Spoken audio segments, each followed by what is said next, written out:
Hebat itu adalah orang yang mampu menahan hawa nafsunya. Jadi orang peluang maksiat kayak kamu, kalau kamu bisa menghindarinya, itu baru terbaik.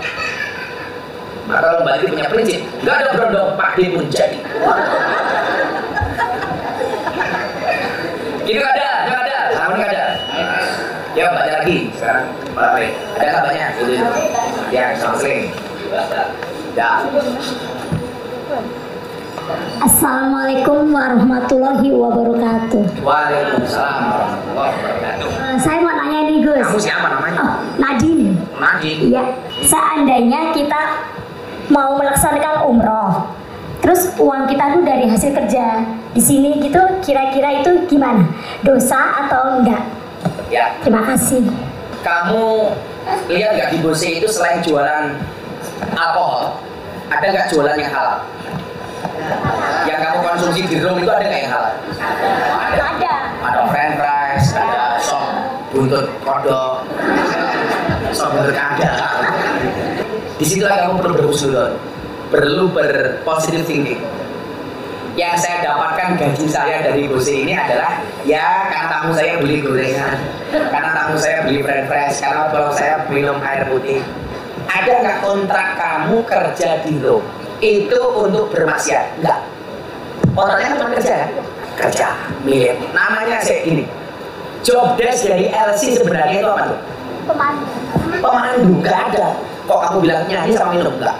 Job desk awal LC Ladies Club itu adalah pemilih lagu, pemandu karaoke. Sehingga mindsetnya perlu dirubah. Nah pertanyaannya adalah, boleh nggak kita menggunakan uang kerja dari sini untuk umroh? Boleh dong. Jadi kalau kamu niat umroh Nadine, disegerakan, nabung mulai sekarang. Aku janji wis, tani bosnya ada 25 orang berangkat umroh, aku tak dihubungi. Maka umroh bareng aku. Insya Allah saya tahun ini juga berangkat haji, saya doakan semuanya segera dipanggil oleh Allah. Amin, amin ya Allah, ya Rabbal Alamin. Dipanggil oleh Allah, amin. Dipanggil oleh Allah untuk ziarah Makkah Madinah. Tak tambahin di umroh 300.000. Alhamdulillah. Ayo cowok ke dia sini. Salam Gus. Salam. Perkenalkan nama saya Samuel, bisa dipanggil L. Ini mungkin Kok Samuel loh cowok? Samuel L. Agama kamu apa? Samuel? Hah? Agama kamu apa? Kristen Pak. Oh, Kristen. Kamu Gus. Sabtu Minggu ke gereja kan? Enggak. Matam. Gereja dong. Kayaknya gereja dia gereja negeri. Sabtu Minggu libur. Kalau yang gereja, Gus, mau nanya, apa hukumnya teman yang sering traktir tapi hasil judi? Apa itu kebaikan? Apa keburukan? Ada soalnya di sini Pak. terakhir hasil ngeslot. Iya, benar. Kalau tahu jelas sumbernya itu adalah perjudian, kamu bisa menolak. Kalau benar-benar tahu yang traktir, uang yang dibuat traktir ke kamu itu benar-benar uang judi, kamu bisa menolak. Tapi nikmat. Kenyang ya? Lah kowe mau arepe golek kenyang yo urusanmu cangkem-cangkemmu dhewe. Contoh begini, kita tidak boleh bersekutu dengan uang orang. Walaupun dia penjudi, neraktir kamu, kan belum tentu uang untuk neraktir itu uang judi, betul nggak? Contoh begini, ada PSK, kamu jualan angkringan, PSK-nya beli nasi kucing, boleh nggak kita? Oh ini mbak ini bisa ngomong lonte yo, nggak boleh. Beneran itu nggak boleh. Artinya siapapun yang beli itu boleh untuk kita layani, tanpa harus tahu uang itu sumbernya dari mana. Tapi kalau kamu ditraktir, ya coba ya traktir Samuel, tapi ini uang hasil judi, sebisa mungkin kamu tolak. Karena dia ngaku kok gitu, ya kan? Kecuali mana nih, kayak Pak Eko. Pak Eko itu sani ya, ono klub, ono karaoke, dia punya toko emas macam-macam. Traktir aku, saya berhusnuzon. Pak Eko ini traktir aku hasil dari penjualan emas. Tapi kalau hasilnya cuma dari satu sumber dan kamu tahu itu, apalagi dia mengakui, sebisa mungkin kamu tolak. Nah, kayak dulu tuh ngasih tak ajar. Makasih banyak. Nah, Samuel. Jadi ada kiai ngasih domba yang tersesat. Samuel. Malam Gus. Malam, malam. Namanya siapa? Ratmi. Ratmi. Mau tanya Gus, saya punya adik cowok. Mau kalau di dewe aja. punya pacar. Oh, punya pacar. Terus pacarnya minta segera dinikahi. Tapi kalau sudah menikah, dia tidak mau sama calon mertuanya, tidak mau satu rumah. Ya bagus lah. Padahal ibunya itu seorang janda, Gus. Apakah wanita ini pantas diperjuangkan atau tidak, Gus? Adikmu punya pacar, adikmu cewek cowok? Cowok. Cowok punya pacar cewek, Ya. mau nikah. Ya. Setelah nikah, dia tidak mau tinggal sama orang tua masnya. Iya, calon mertuanya. Kewajiban anak, kita ngomong kewajiban anak. Kewajiban anak perempuan kepada orang tuanya itu ketika dia sudah menikah, ketaatan itu berpindah dari orang tua kepada suami. Jelas. Tapi ketaatan seorang anak laki-laki kepada orang tuanya itu tidak ada batasnya, bahkan sampai dia sudah menikah sekalipun. Dia tetap wajib taat dan hormat kepada bapak ibunya. Nah, selama ini banyak kasus terjadi, hubungan anak laki-laki sama orang tuanya rusak itu gara-gara tidak ada dukungan dari seorang istri. Justru istri yang menjadi setan bagi suaminya untuk berbuat baik dengan bapak ibunya. Wahai kamu para istri, kamu harus paham. Ingat, suamimu itu besar karena air susu ibunya, bukan karena susumu. Kenapa kok anak itu wajib taat kepada orang tuanya? Laki-laki. Walaupun kamu udah punya istri, kamu nggak boleh hubunganmu dengan bapak ibumu diatur sama istrimu. Kamu harus merdeka di wilayah itu. Masa anak pengen menafkahi orang tuanya kok di kudu nembung karo bojone, itu salah. Tapi kalau seorang istri mau ngasih orang tuanya, itu harus izin suaminya, itu baru betul. Tapi kalau laki-laki masih bapak ibunya, karena ketaatannya sepanjang zaman, itu tidak harus izin kepada istrinya. Mau kita ada etika, lebih baik kalau kita melibatkan mereka. Ini kan asik, karena menikah itu loh, itu tidak hanya di antara 1 dan 2 orang, tapi 2 keluarga besar. Maka kalau bisa, kalau kemudian tidak bisa menerima ibumu, ya nggak usah diperjuangkan, ngapain? Orang dari bojone ngatur-ngatur kok. Apa orang jadi bojone? Enggak. Kalau memang seperti itu, ya cari yang lain saja. Itu Mbak Artemi, sama Nino. Air kena kalannya masih. Gimana rasanya dari pengajian sekarang? Adem ayam lebih dapat pengalaman lebih banyak. Ini ikut pengajian ini atas kesadaran sendiri apa disuruh? Kesadaran saya sendiri dong. Masa pengajian disuruh-suruh? Biar adik saya biar sadar, biar enggak wanita kan bukan cuma dia saja, bukan pacaran kok sudah ngatur-ngatur kan dari keluarga kan juga ini toh mas.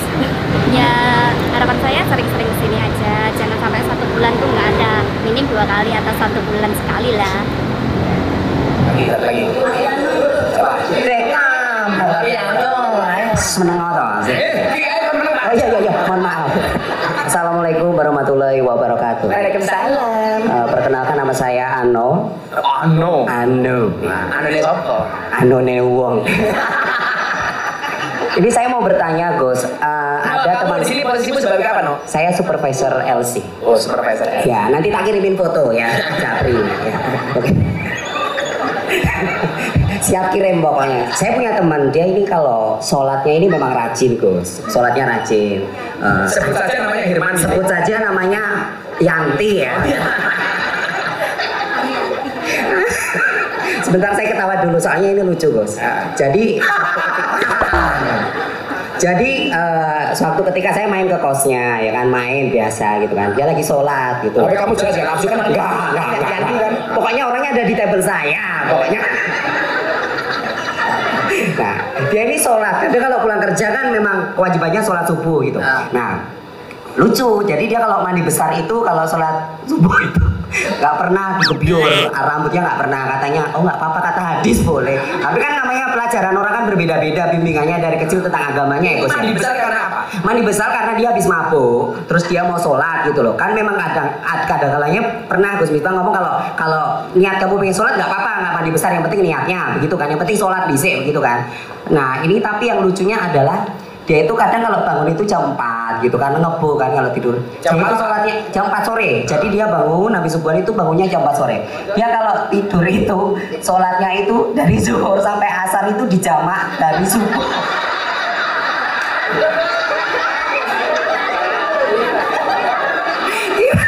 Kira-kira hukumnya apa gitu loh, Bos. Soalnya tak andani ngeyel. Katanya ajarannya seperti itu. Jadi kan saya sebagai sesama umat muslim kan Wirahin tuh. Kita itu agamanya rusak.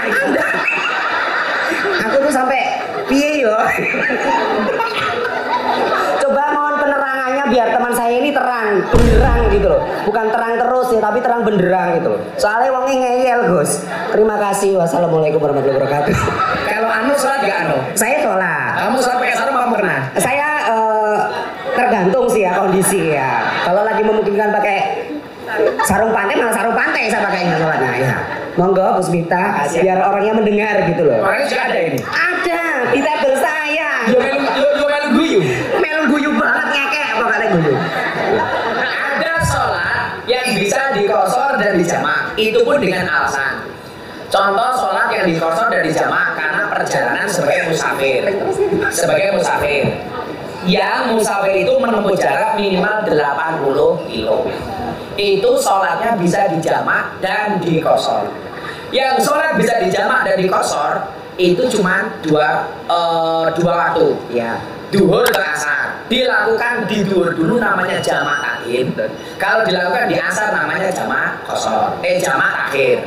Nah, kalau sholatnya dipendek, duhur 2, asar 2 itu namanya jamak kosor. Jadi dikurangi rakaatnya. Duhurnya 2, sholat duhur dulu, baru asar 2, itu namanya jamak takhir. Begitu masuk sholat asar dulu boleh, duhur dulu boleh 2 rakaat. Atau duhur dulu boleh, asar dulu boleh, itu namanya jamak takhir. Kalau maghrib sama isya, maghribnya 3 tidak dikurangi, tetap 3. Nisanya dilakukan di waktu maghrib namanya jamak takdim. Nisanya 4 menjadi 2. Kalau dilakukan di isya namanya jamak takhir. Isya dulu 2 rakaat, baru maghrib 3 rakaat, atau 3 rakaat maghrib dulu baru isya 2 rakaat. Itu boleh. Pertanyaannya, boleh nggak kalau ditangkap mau subuh? Kadang-kadang sampai isya, Gus. Subuh sampai isya. Traweh jadi. Soal belandangnya tuh gila. Nggak tahu saya ajaran dia, nggak tahu ajarannya apa, coba Mbak Yanti dijelaskan. Nggak boleh. Kalau sudah terlalu lama gitu mendingan dikodok keesokan harinya. Subuh kalau subuh dikodok gitu. Jadi kalau bisa ya sholatnya sudah bagus. Cuman waktunya yang diperbarui. Iya. Begitu kamu pulang dari jam 4 kan setengah 5 sudah subuh. Lah menunggu subuh dulu. 3 alarm nih lah iso aja lagu. Tapi lagunya umum lagu sih medeni alarm masang. Bila Israel datang kan tangis gitu.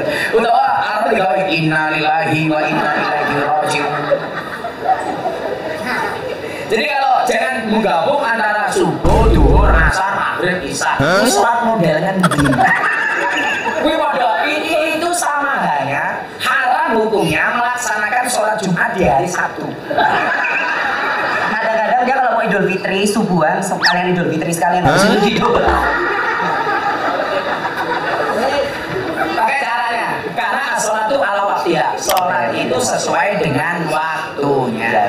Persoalan kamu mabuk mau sholat langsung atau mau mandi itu boleh-boleh saja. Karena memang pada dasarnya mandi besar itu ada syaratnya. 1, orang mandi besar karena hubungan suami istri. Ya kan? Hubungan suami istri. Baik dengan suami istri maupun suami lain. Rosan, yes. Atau mandi besar karena mimpi basah. Mimpi basah kalau kamu keluar mani itu wajib mandi besar. Kok ditoke dewe itu sama itu mandi besar. Mau toke dewe. Atau kamu mimpi besar bangun belum pas tambahin dewe sama mandi besar. Kemudian selesainya haid mandi besar. Selesainya melahirkan nifas itu mandi besar. Jadi ada alasan. Lah, saya belum nemu orang mandi besar karena mabuk. Tapi kalau kamu yakin lebih nyaman kalau habis mabuk saya mandi dulu baru sholat itu bagus. Kayaknya pertanyaan lucu kalau saya lucu ya.